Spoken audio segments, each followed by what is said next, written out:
기다렸다. 나는 여러 동안 같은 책을 조판했다. 그 여러 동안 나는 아버지와 아무 말도 하지 않았다. 아버지가 그렇게 살아갔다는 걸 알 수 있는 거야.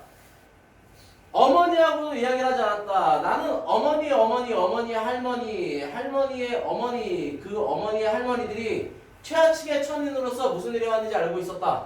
어머니라고 달라진 것은 없었다. 마음 편안을 얻고 몸으로 치러야 하는 노역은 같았다. 우리의 조상은 세스파이어 신역을 바쳤다. 우리의 조상은 상속, 매매, 기증, 공출의 대상이었다. 이렇게 얘기하잖아요. 그러니까 쉽게 얘기하면 인간으로서 대우받지 못했던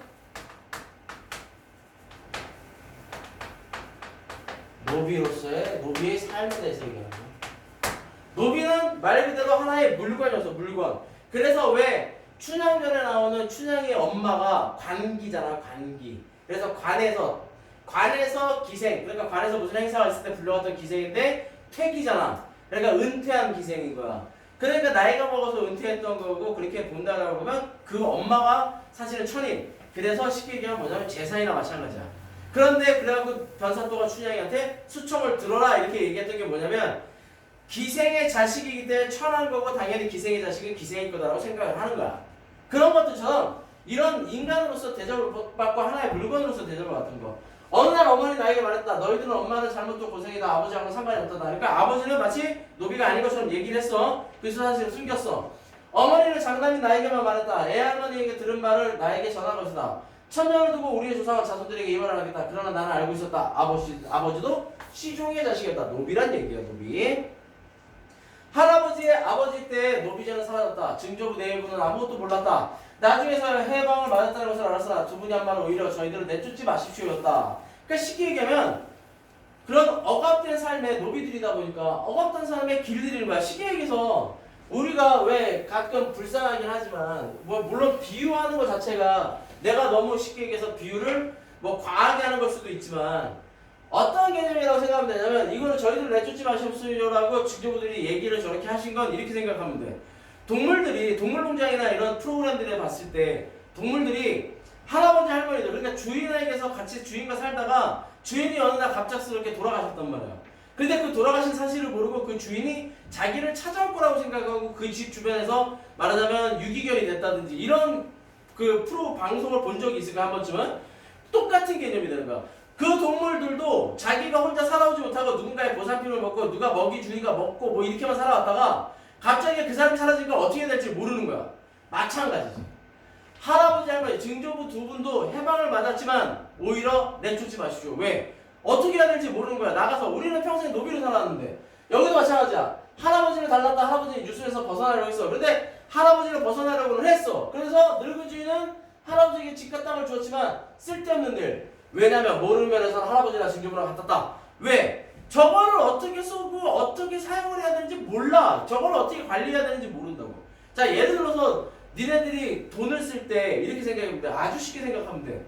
돈을 쓸 때 돈이 많으면 좋다라고 생각하잖아. 근데 갑자기 어느 날 니네들한테 딱 하니 갑자기 100억이 생겼어. 그럼 뭐부터 할 거야?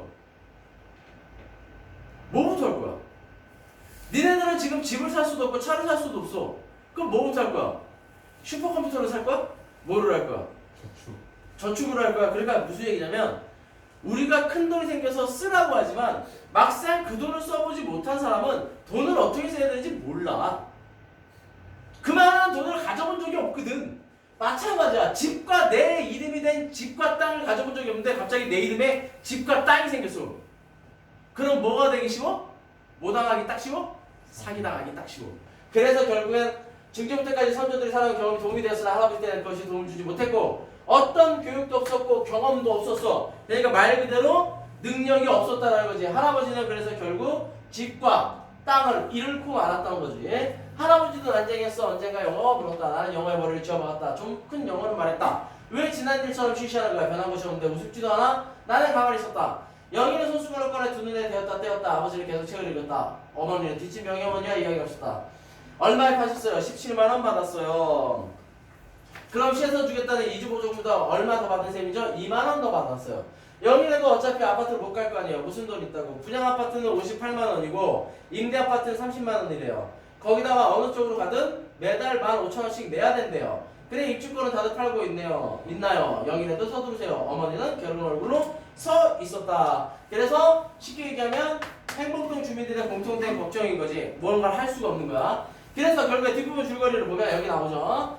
행복동 주민들 대부분은 투기업자에게 입주권 팔고 동네를 떠난다. 아파트에 입주할 능력이 안 되는 나의 가족도 역시 다른 이웃들처럼 입주권을 팔지만 전세금을 빼주느라 명인에게 빌린 돈을 갖고 나니 남는 것이 거의 없다. 그런데 이사가기 전날 아버지와 영인은 사라지고 이후 영인은 자기네 집 입주권을 산 남자를 따라갔다가 그 남자의 집에서 돈과 입주권을 쳐 도망쳐 나온다. 혼자 동사무소에 가서 입주 신청을 한 영인은 예전에 살던 집으로 돌아오지만 가족들은 이미 다른 데로 이사를 가버린 뒤다. 영인은 동네 아주머니부터 아버지가 그동안 일하던 벽돌 공장 굴뚝에 올라갔다가 죽었다는 소식을 전해 듣는다라고 얘기하는 거예요.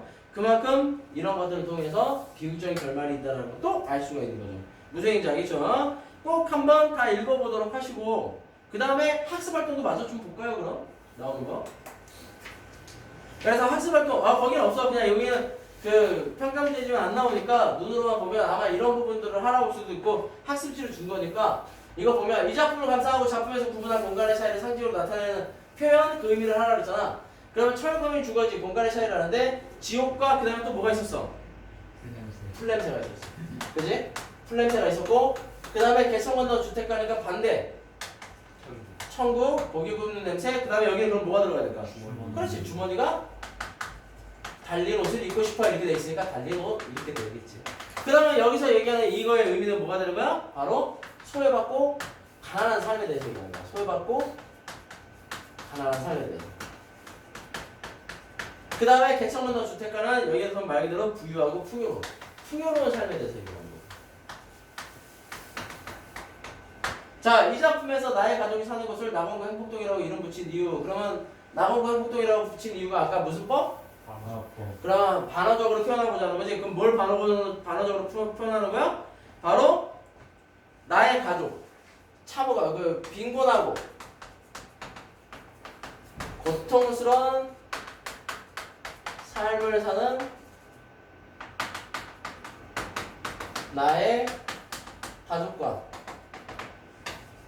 반대되는 행정명을 통해서 반어적으로 표현하고자 하는 거야. 이 사람들의 어려운 삶을 반어적으로 표현하는 거지. 무슨 얘기인지 알겠죠? 이거 두 개는 잘 기억을 하셔야 돼요. 그 다음에 두 학생이 내용한 거니까 뭐 비판적으로 감상했다 이렇게 돼 있는데 이거는 나중에 잘 따져보시고 학교에서 뭐 또 얘기를 하든지 하겠죠. 그래서 1970년대 사회상인데 1970년대 사회상은 진짜로 여기서 보듯이 대도시로 노동자들이 유입되면서 거대한 도시 및 주거지가 생겨났고 그래서 서울의 청계천변과 창신동, 용두동, 봉천동 등의 무허가 판잣집을 짓고 생활했다. 이로 인해 여러 도시 문제가 하자 서울시는 이들을 집단으로 유식계획에서 경기도 광주군 중부병에 350만 평의 땅을 마련했고 1969년 9월 1일부터 20평의 땅을 분양해 철거민들을 강제 유식시켰는데 신도시에 철거민을 유식시키기 계획했으니 언덕이 많은 값싼 대지를 마련했다. 철거민이 이주할 당시 이곳은 상하수도 시설은 물론 공중화장실마저 변변하게 마련되어 있지 않고 대충 언덕백에 천막이라는 산잣집을 짓고 살았고 입주권 짝지가 전매되고 이 짝지를 얻기 위해 각지에서 사람들이 단지천 주변에 천막을 치는 부동산 투기에 완화했다. 이렇게 성남시에 몰린 인구는 1971년에 14만에서 16만까지 늘었다. 이렇게 돼 있는 거야. 그래서 원래 성남에 그 구시가지 있는 일부가 경기도 광주였어. 광주. 지금 분당 쪽으로 연결되어 있는 그 부분 마찬가지고. 그래서 요거와 관련된 사건으로 나온 소설이 뭐냐면 니네가 1학년 때 했을걸? 아홉켤레 구두. 아홉켤레 구두 나오는 권씨가 이 사건에 얽혀서 그 말하자면 시위 주동자로 몰렸다가 감옥에 갔다가 나온 사람이 바로 그 권씨야. 무슨 얘기인지 알겠죠? 그러니까 이런 것들을 통해서 난쟁이가 상징하는 건 뭐냐라고 얘기를 하면 난쟁이는 당연히 뭘 얘기하는 거 있어? 바로 소외된 도시빈민을 얘기한다고 보는데 소외된 도시빈민. 그럼 뭐에서 소외됐어? 바로 산업화. 산업화에서 급격한 산업화에서 소외된 도시민들을 얘기하는 거예요. 그 다음에 작가가 이 작품을 쓴 의도다라고 얘기하는 건 뭐냐면 이런 사회에서 산업화에서 소외된 사회에서 소외된 도시빈민을 통해서 바로 사회구조의 모순을 얘기합니다. 사회구조의 모순. 자, 판자촌 같은 데를 재개발해서 좋게 해주겠다라고 얘기를 했는데 가만히 생각해보면 거기 있는 사람들을 내쫓고 오히려 더 쉽게 얘기하면 여유로운 삶을 가진 사람들이 들어올 수 있는 그런 그러니까 쉽게 해서 있는 사람들을 위한 재개발인 거지 없는 사람들을 위한 재개발이 아닌 거야.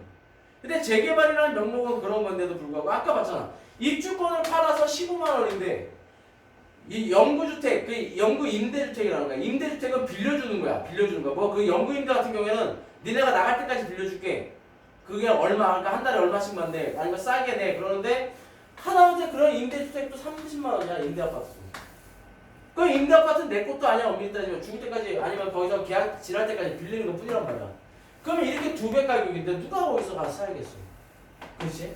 그런 걸 보면 그런 것들을 바로 사회구조의 모순을 비판하고자 했다라고 생각을 하시면 됩니다. 그래서 이렇게 나오는 거니까 이런 연작수들 나오는 거니까 잘 기억을 해두도록 하세요. 알겠죠? 그 다음에 좀 이따가 이어서 참새는 다음 시간에 합시다. 알겠죠?